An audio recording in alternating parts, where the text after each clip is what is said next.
जय हिंद। मैं कुमार विवेक, स्वागत है आपका हमारे YouTube channel Sivakasi defence academy गोला में।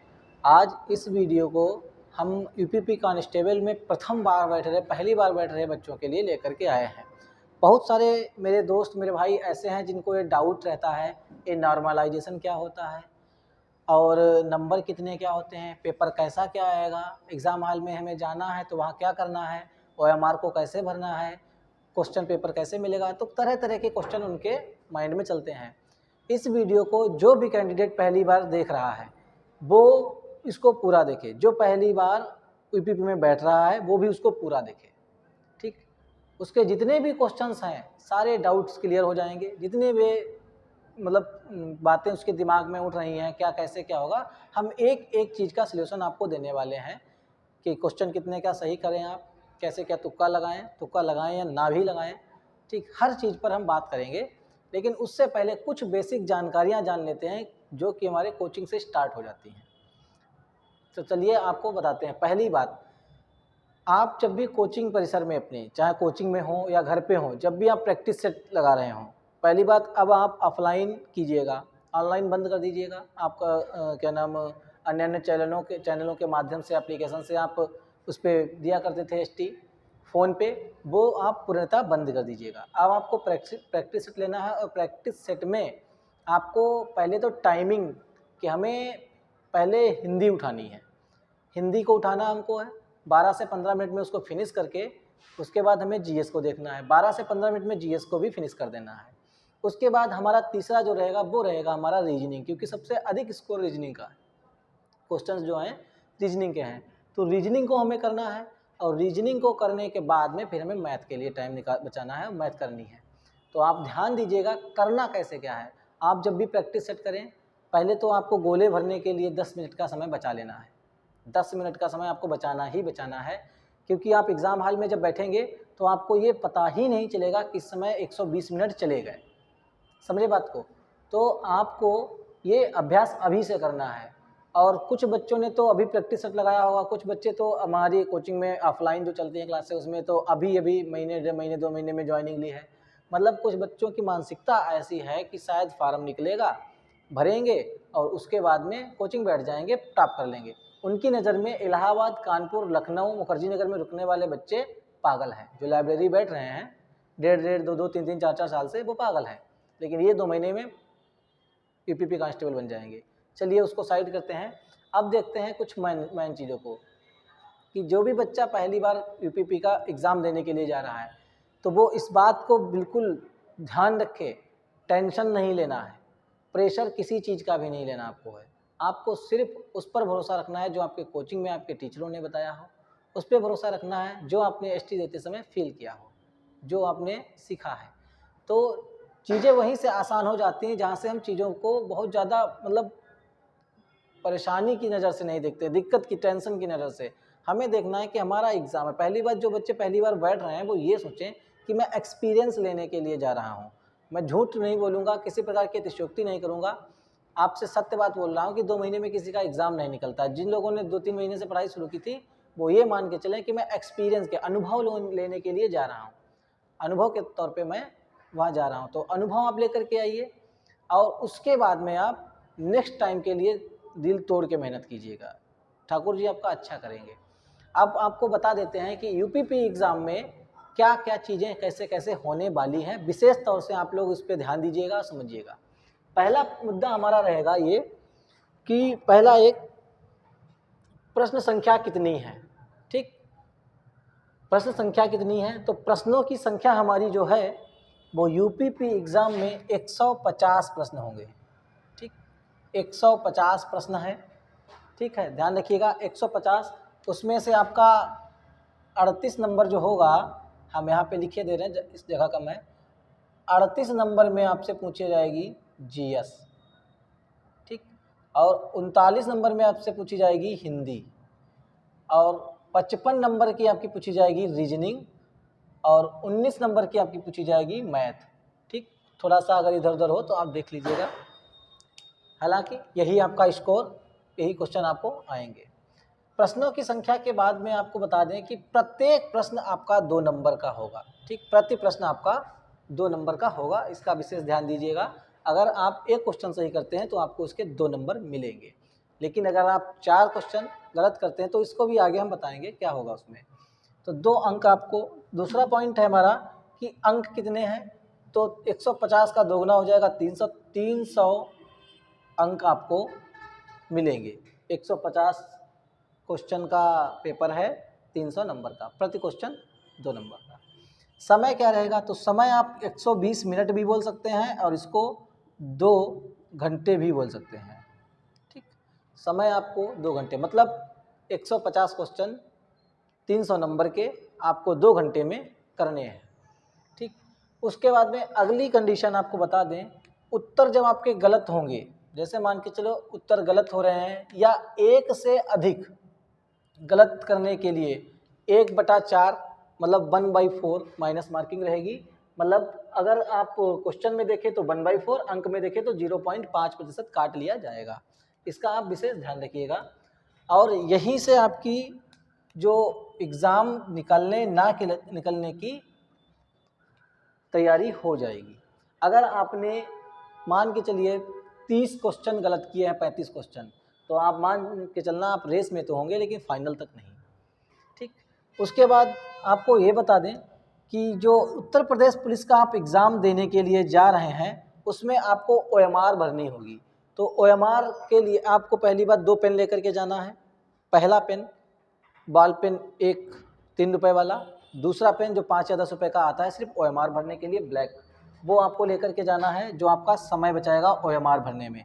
जैसे मान के चलिए अगर ये गोला है और आप पतले 3 रुपये वाले पेन से भर रहे हैं तो इस तरीके से ऐसे ऐसे ऐसे उसको टाइम लगाएंगे, लेकिन जिसका पॉइंट काफ़ी मोटा होगा जो OMR भरने के लिए आता है उसको आप सिर्फ 2 से 3 बार में ऐसे घुमा करके भर सकते हैं। ठीक, ये आपका एग्ज़ाम में समय बचाएगा। अगला पॉइंट आपको बताते हैं कि अगर प्रश्न पुस्तिका कैसी होगी। प्रश्न पुस्तिका में आप विशेष तौर से ध्यान दीजिएगा, हिंदी तो हिंदी में ही होगी, लेकिन जो अन्य विषय होंगे वो अंग्रेजी में भी आपको मिलेंगे। मतलब प्रश्न पुस्तिका आपकी हिंदी व अंग्रेजी दोनों में भी मिलेगी। ये ध्यान रखिएगा, सुनते चलिएगा ध्यान से। जो लोग नए हैं, पहली बार पेपर देने जा रहे हैं, उनको टेंशन बिल्कुल नहीं लेनी है, बस बातों को ध्यान से देखते रहें। हिंदी व अंग्रेजी में होगी। उसके बाद में आपके सामने इस तरीके से क्वेश्चन आएगा। क्वेश्चन पेपर आपका इस तरीके से होगा। उसमें आपको पहले नाम दिया गया होगा, परीक्षार्थी का नाम, रोल नंबर। तो क्वेश्चन पेपर पे भी अपना नाम डाल लीजिएगा और रोल नंबर। ऊपर लिखा होगा जब तक अनुमति ना हो या बोला ना जाए तब तक उत्तर प्रश्न पुस्तिका आप नहीं खोलेंगे। तो इसका विशेष ध्यान देना। जैसे बोलेगा आपको पहली नज़र में एक बार देखना है खटाक से कि हिंदी हमारी कहाँ पे है, रीजनिंग कहाँ पे है और जीएस हमारी कहाँ पे है। इन सब चीज़ों को देखने के बाद में आपको पहले अपने पेपर, जैसे आपने सामने हिंदी है आपके, आपने खटाखट जो इसका ऑप्शन A B जो भी होगा उसको टिक कर लिया। उसके बाद में OMR में उसको खटाक से हिंदी को फिल कर लिया। अगला चैप्टर हमने देखा। आप OMR को हिंदी फिनिश करने के बाद OMR में भी आपको भरनी है, उसके बाद में अगला सब्जेक्ट देखना है। ध्यान रखिएगा, ऐसा नहीं करना कि सब पे हमने टिक कर लिया और लास्ट में OMR भर लेंगे। तो लास्ट में अगर कहीं समय अधिक हो गया तो आप हाथ गवा देंगे उससे। तो आप ध्यान रखिएगा। उसके बाद आपका अगला चैप्टर आएगा जीएस का। जीएस में भी खटाक से आपने क्या किया, ठक ठक ठक ठक टिक कर लिया उस पर। टिक करने के बाद में OMR खटाखट भर दी। समय दोगुना जा रहा है लेकिन आप सेफ रहेंगे। उसके बाद में फिर आपको क्या करना है, मैथ देखनी है और रीजनिंग देखनी है। इतना सब कुछ करने के बाद में आपको फिर आपकी OMR सबमिट कर ली जाएगी और आपका क्वेश्चन पेपर आपको वापस कर दिया जाएगा। तो ये रही चीज़ें आपको पेपर में बैठने के लिए बताई गई, जो आपको वहाँ पर दिक्कतें नहीं होने देगा। और क्वेश्चन पेपर को देखने के बाद में ज़्यादा टेंशन ना लेना। कभी कभी होता है कि हमारा माइंड बहुत ज़्यादा टेंशन में होता है, अन्य अन्य चीज़ें दिमाग में आती हैं, तो जो याद किया होता है वो याद ही नहीं आता। इसलिए फोकस उस पर करना जो याद करके आए थे। पेपर को बस आराम से पढ़ना है आपको। अगला जो पॉइंट है, बिंदु हम देखते हैं। अगर कोई कैंडिडेट OMR में, जैसे आपको क्वेश्चन नंबर 1 दिया गया होगा और उस क्वेश्चन नंबर 1 में जैसे पूछा गया भारत की राजधानी क्या है, दिल्ली, और दिल्ली दिया गया है B ऑप्शन पे, तो आपको उसमें क्या करना है, B ऑप्शन को इस तरीके से भर देना है। ठीक, और आपने इसको जब B ऑप्शन को भर दिया तब आपका ये सही मान लिया जाएगा। इसके अतिरिक्त कुछ नहीं करना है। उसके बाद में मान के चलिए दूसरा क्वेश्चन था कि ताजमहल कहाँ स्थित है। तो आप बताएंगे आगरा में, और आगरा दिया था सी ऑप्शन पे, आपसे गलती से टिक हो गया डी ऑप्शन पे।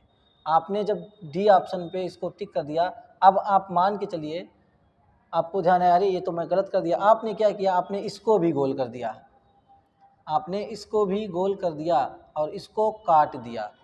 ऐसे में आपका ये क्वेश्चन काउंट नहीं किया जाएगा, इसका आप विशेष ध्यान रखिएगा। ऐसे में आपका ये क्वेश्चन काउंट नहीं किया जाएगा, ध्यान रखना। तो ये आपको हरकत करनी नहीं है बिल्कुल भी, ध्यान दीजिएगा। अगर आप ऐसा कुछ करते हैं, आपको लगता है कि हम आप पे एग्जामिनर दया कर जाएगा, तो ऐसा कुछ नहीं है। ये आपकी मिस्टेक है, ना कि एग्जामिनर की। आपका ध्यान कहाँ था ये दर्शाता है यहाँ पे, ठीक। उसके बाद में आप ये देखिएगा कि जो आपका पैटर्न क्या नाम, जो आसान पेपर होगा, इसका अभी हम चर्चा बाद में करेंगे इस बिंदु पे, पहले इस पे चर्चा कर लेते हैं कि जो जीएस का पोर्शन है, आप लोग ध्यान दीजिए। जीएस इसमें गेम देखो हो सकता है किसका, सिर्फ दो चीज़ों का गेम हो सकता है। पहला गेम जो होगा मैथ का होगा, दूसरा गेम होगा वो रीजनिंग का, तीसरा गेम हो सकता है जीएस का। देखिए अगर उसने जीएस हार्ड दी और मैथ हार्ड दी तो रीजनिंग हिंदी को ज़्यादा टफ नहीं करेगा। अगर उसने मैथ और रीजनिंग को इजी किया तो हिंदी जीएस हार्ड कर देगा, ये ध्यान रखना। अगर उसने रीजनिंग हार्ड दी तो हिंदी और मैथ को इजी कर देगा। तो इस मतलब दो कोई भी टॉपिक हार्ड हो सकते हैं। हार्ड का मतलब बहुत ज़्यादा हार्ड नहीं, ऐसे जब थोड़ा लेवल अप होगा। तो आप मान के चलिए जैसे आपसे इसमें 38 नंबर की जीएस है और ये टफ पूछ ली गई, ऐसे में आपको ध्यान देना है, आपको 7 से लगा करके 8, इससे ज़्यादा नहीं, बहुत ज़्यादा तो 7-8, इससे ज़्यादा तुक्के नहीं भिड़ाने हैं, ध्यान रखिएगा। क्योंकि जीएस है और उसमें अगर आपके 10 पढ़े हुए आए हैं तो आप ध्यान रखिएगा 7 से 8 तुक्के ही लगाएं, ज़्यादा ना लगाएं।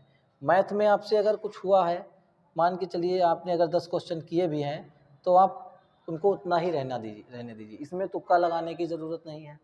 रीजनिंग में अगर आपके 55 नंबर की रीजनिंग है, 55 में अगर आपने स्कोर 40 का खींच लिया है तो आप कह सकते हैं कि यहाँ रीजनिंग आप ठीक करके आए हैं, अन्यथा लोग यहाँ पर 50 भी करके आएंगे, ठीक। उसके बाद आता है हिंदी। हिंदी आपकी है 39 नंबर की।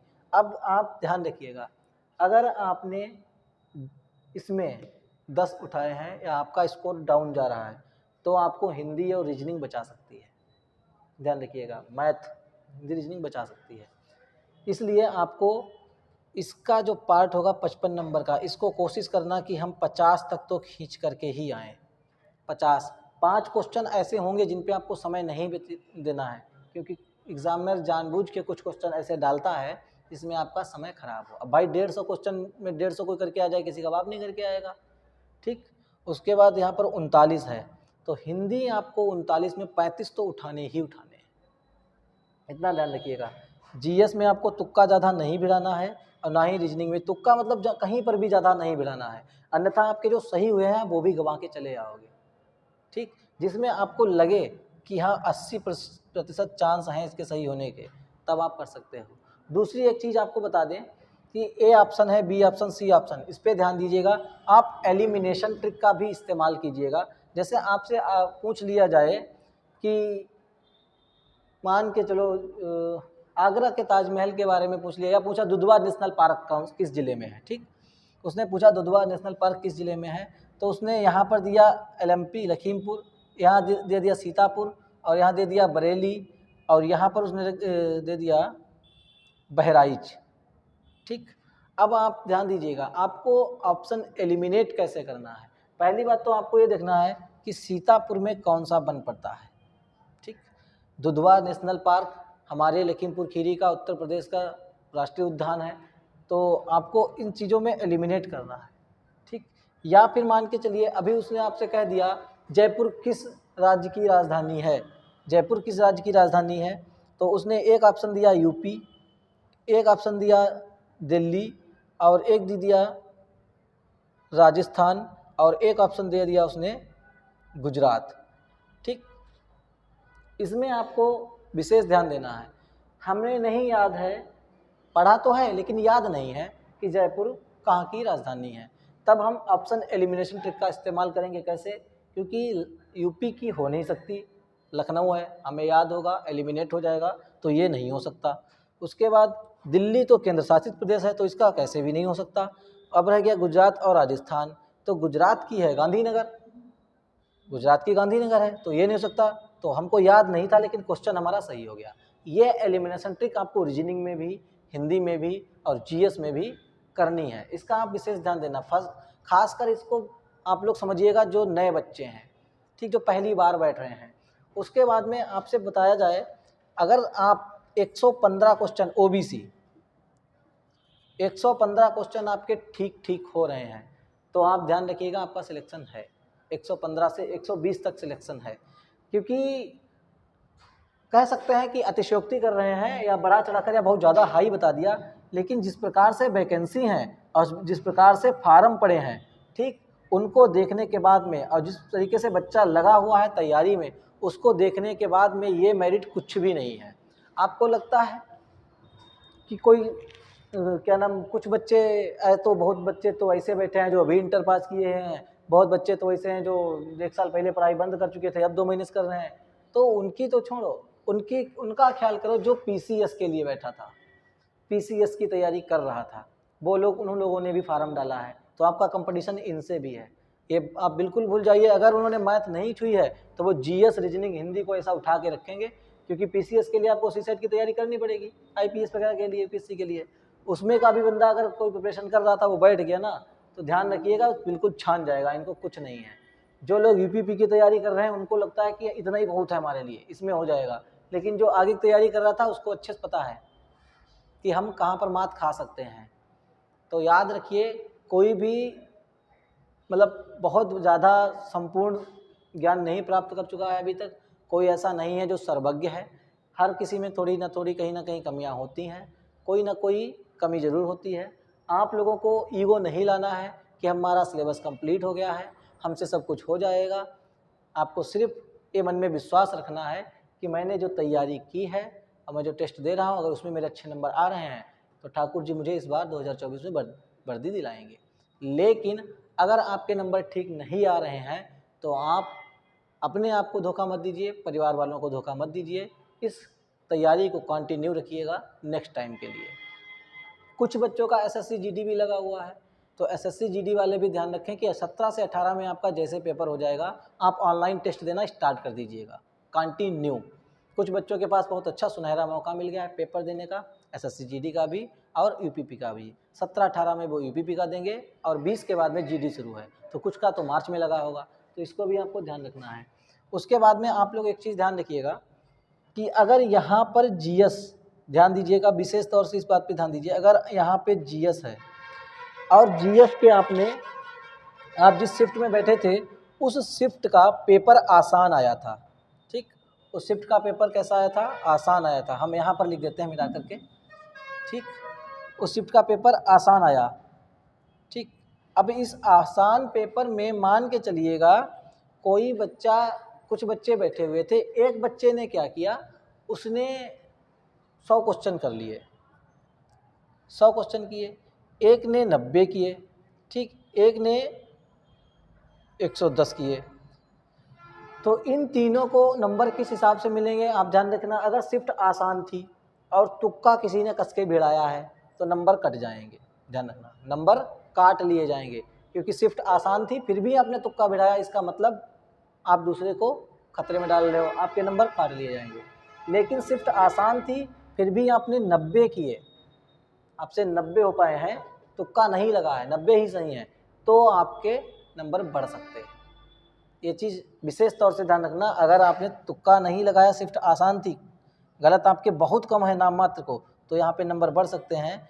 लेकिन अगर कहीं आपने दमादम तुक्के लगाए, गलत बहुत हैं और 100 नंबर तक पहुँच तो गए हैं, तो यहाँ पे नंबर कट सकते हैं, ये ध्यान दीजिएगा। तो आपको तुक्का नहीं भिड़ाना है, नॉर्मलाइजेशन में नंबर पे बढ़ सकते हैं 5, 10, 15 तक, इससे ज़्यादा नहीं। तो ये हर बच्चा अपने दिमाग में डाल ले कि मुझे तुक्का किस तरीके से लगाना है। शिफ्ट वाइज पेपर, जिस शिफ्ट में पेपर हार्ड होगा उस शिफ्ट में सभी को नंबर मिलेंगे, ठीक, उस शिफ्ट में सभी को नंबर मिलेंगे। जो बहुत ज़्यादा टफ होगी, तो आप लोग लगभग इन चीज़ों को समझ चुके होंगे। यूपीपी का एग्ज़ाम कैसे देना है, आप अपने एग्ज़ाम पर फोकस रखिए। आपके पास समय अत्यधिक नहीं बचा है, ध्यान रखना। हम कई बार बोले हुए हैं, फिर से आपको बोल रहे हैं कि वो मंजिल ही बदनसीब होगी जिसकी किस्मत में हम नहीं, वरना जीत की क्या औकात जो ठुकरा दे हमें। तो आप पॉजिटिव थिंकिंग रखिए, नेगेटिव नहीं। आपको अगर सिलेक्ट ही होना है तो आप साम दाम दंड भेद सब कुछ अपनाइए। समझ में आया? लेकिन यूपीपी के रास्ते में अगर कोई आ रहा है, आपकी पढ़ाई और यूपीपी प्रिपरेशन के बीच में कोई आ रहा है, साइड कीजिए कुछ दिन के लिए, क्योंकि चढ़ते सूरज को हर कोई सलाम करता है और जिसके पास कुछ नहीं होता उसको कोई नहीं पूछता है, क्योंकि ये दुनिया सिर्फ पैसे वालों की चमचागिरी करती है, वरना रिश्तेदार तो भिखारियों के भी होते हैं। जय हिंद, जय भारत।